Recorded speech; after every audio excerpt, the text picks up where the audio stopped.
já foram entregues.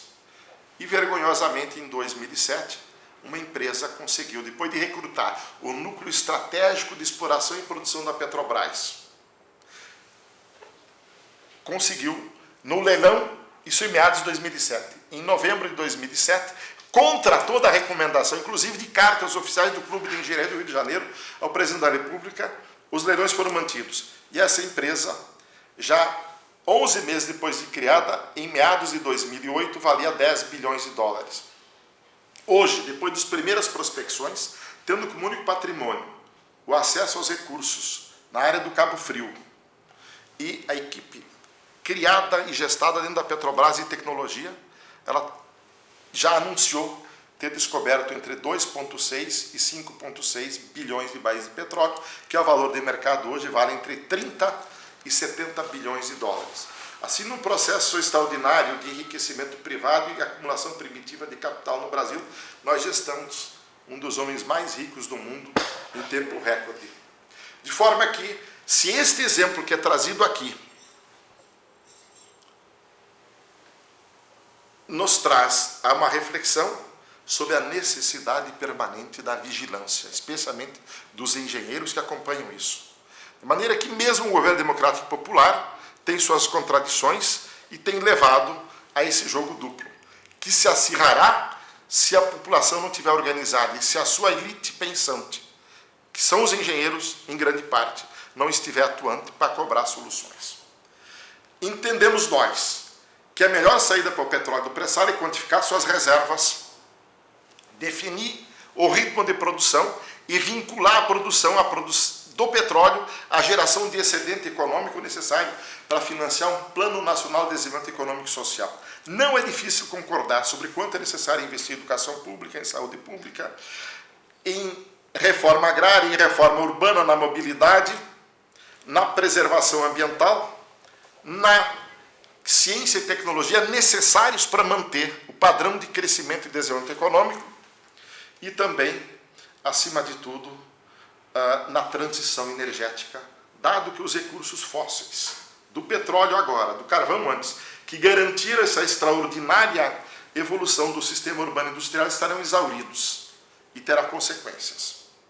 Do outro lado, este petróleo terá provavelmente debaixo da terra valorização maior do que qualquer investimento financeiro. Arrancá-lo debaixo da terra agora, como querem muitos, para permitir irrigar todo o grupo de interesses, convertê-lo em dinheiro, colocá-lo em investimento no exterior, em que moeda? Em yuan? Em ien? Em dólar? Em euro? Em que investimentos? Que produtividade terão? Provavelmente petróleo debaixo da terra, ritmo de produção controlado para financiar este Plano Nacional de Desenvolvimento Econômico, que é a maior proposta. Até porque a coordenação da produção do petróleo é fundamental. Hoje a OPEP produz cerca de 25 milhões de barris por dia, dos 86 que são consumidos. A Rússia, outros 10. Trabalha em coordenação para garantir a manutenção dos preços. Não é possível imaginar um país como o Brasil produzindo de 5 a 10 milhões de barris por dia sem trabalhar em coordenação. O modelo aprovado em dezembro do ano passado não permite isso. Que uma vez outorgados os contratos, o ritmo de produção está ditado pelas próximas 2, 3 ou até 4 décadas. De maneira que em torno do petróleo, essa é a questão que merece reflexão. A outra questão que merece reflexão tem a ver com o setor elétrico. O modelo de concessões feitos a partir do Código... Gravando. Um segundo foco, que tem a ver com a apropriação de excedentes econômicos, é com o setor hidroelétrico e também complementado pelo eólico no Brasil. Todos nós sabemos que desde a década de 30, quando o Código de Águas foi criado, em grande parte previa-se a apropriação social dos recursos hídricos para várias finalidades de interesse coletivo. Uma das mais fundamentais era exatamente o aproveitamento do potencial hidrelétrico, que foi ameaçado nos anos 90 pela onda neoliberal de privatização dos seus benefícios. Não obstante tudo isso, hoje, a partir deste ano 2011 até 2017, cerca de 24 mil megawatts da potência instalada vencerá a sua concessão e, pela lei brasileira, esses 24 mil megawatts reverterão, porque já foram praticamente inteiramente amortizados pelas tarifas pagas ao longo das últimas 4 ou 5 décadas pelo povo brasileiro, reverterá ao poder público como manda a Constituição. Esse potencial tem capacidade de produzir cerca de 100 milhões de megawatt-hora por ano, cujo valor no mercado é de R$ 120 cada megawatt-hora e o custo inferior a 20. Portanto, R$ 100 por megawatt-hora de excedente, vezes 100 milhões, são cerca de 10 bilhões de reais por ano que estarão em disputa. Estão se armando hoje já os interesses para fazer com que grande parte desta energia vá para grupos de comercializadores privados ou consumidores livres.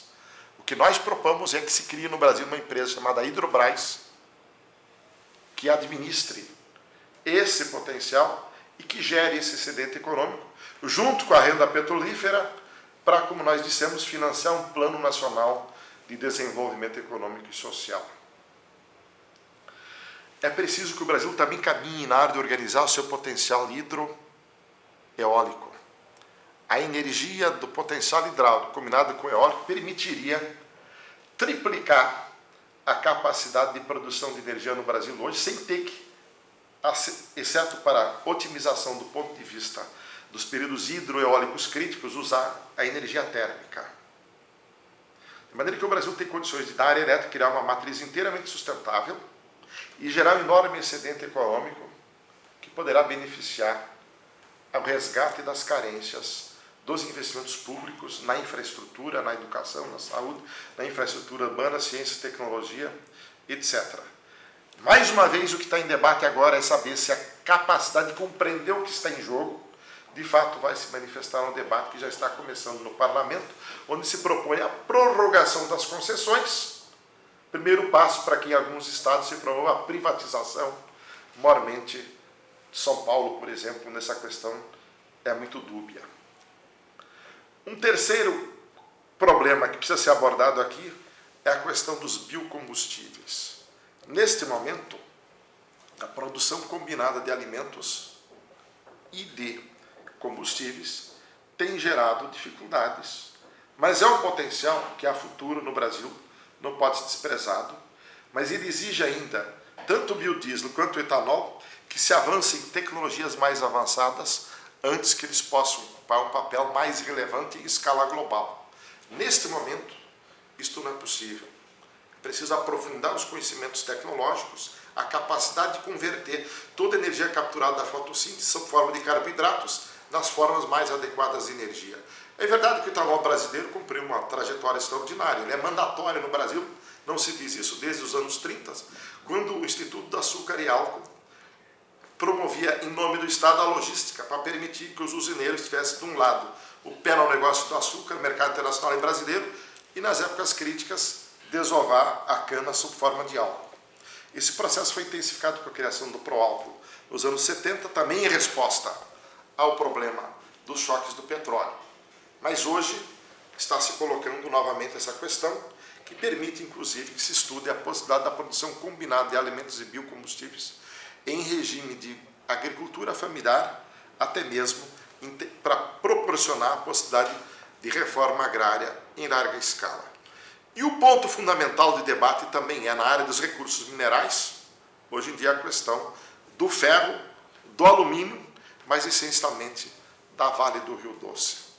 Não obstante o enorme sucesso apregoado tanto para a Petrobras quanto o Vale do Rio Doce, os números indicam que seu sucesso de ambas, da Vale quase que exclusivamente, da Petrobras combinando o aumento dos preços internacionais do petróleo em razão do novo quadro que se criou sob a liderança da China, em menor escala da Índia, as commodities, produtos agrícolas, minério de ferro, petróleo, aumentaram extraordinariamente de preços e tem a tendência de se manter assim pelas próximas décadas. É isso que está na base da valorização da Vale do Rio Doce. Não houve nenhuma mudança estratégica. Poucos recursos adicionais foram encontrados. Recursos já existentes foram convertidos em reserva pelo aumento dos preços. A logística é praticamente a mesma do tempo da Vale estatal. A própria Petrobras também passou por isso. O valor extraordinário da Petrobras hoje está vinculado, em grande parte, ao aumento do preço do petróleo, de outra parte, é claro, ao esforço de descobrir novos recursos, inclusive o pré-sal. e também de buscar uma nova trajetória, de se converter numa empresa de energia mediante uma transição menos carbonizada da economia com gás natural e os biocombustíveis. Mas são projetos para mais adiante.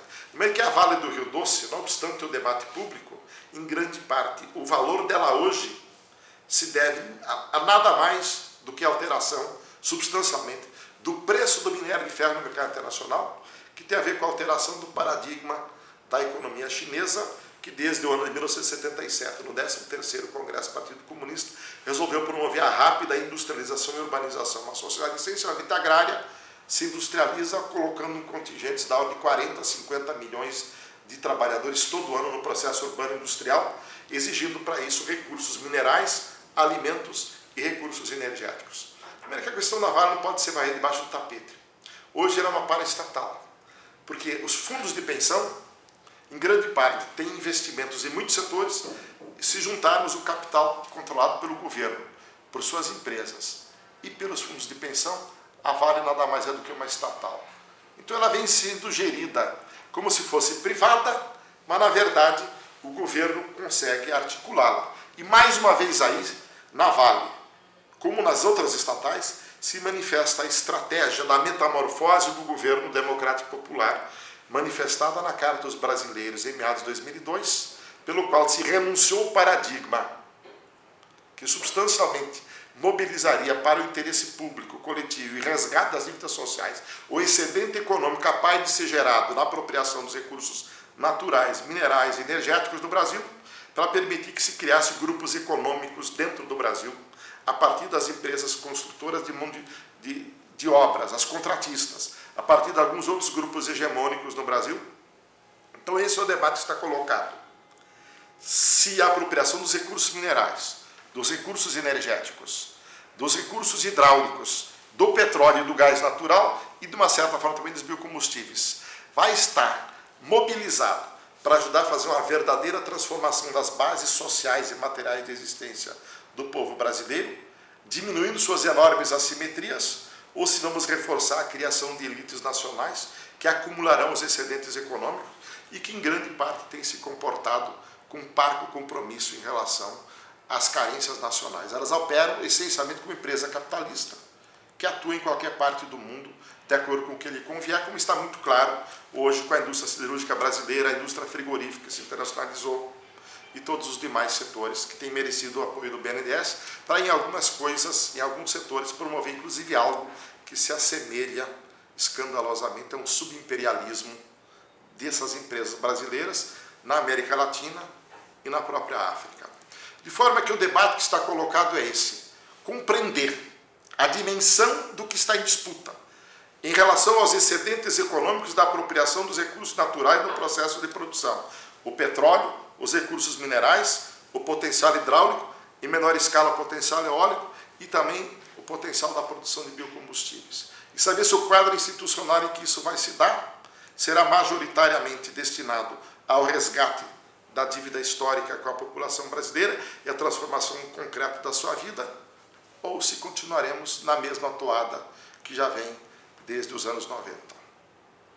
Se quisermos transformar, é preciso rever o papel do sistema elétrico, do sistema Eletrobras. É preciso rever a situação da Vale do Rio Doce e o papel dos fundos de pensão. É preciso rever o papel do Ministério de Minas e Energia.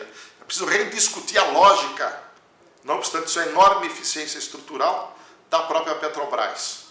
E é preciso discutir essas questões e verificar se o modelo institucional criado sob a égide do neoliberalismo e da dependência social do governo Fernando Henrique, substancialmente mantido no governo Lula, com a agregação, como já foi dito, dos elementos cepalinos, estruturalistas, da criação de um capitalismo brasileiro, se essa estrutura institucional será mantida ou se teremos condições de lutar como engenheiros, como cidadãos, para uma transformação maior que é possível, resgatando elementos que, como eu disse antes, vêm da vertente anterior, que entende que é possível conciliar o sistema de mercado no Brasil com a apropriação das rendas que decorrem da estrutura de propriedade, da vantagem comparativa da estrutura de propriedade do petróleo, do gás natural, do minério de ferro, do minério de alumínio, do minério de manganês, do minério de nióbio, e também, de certa forma, das terras que permitem a produção dos biocombustíveis.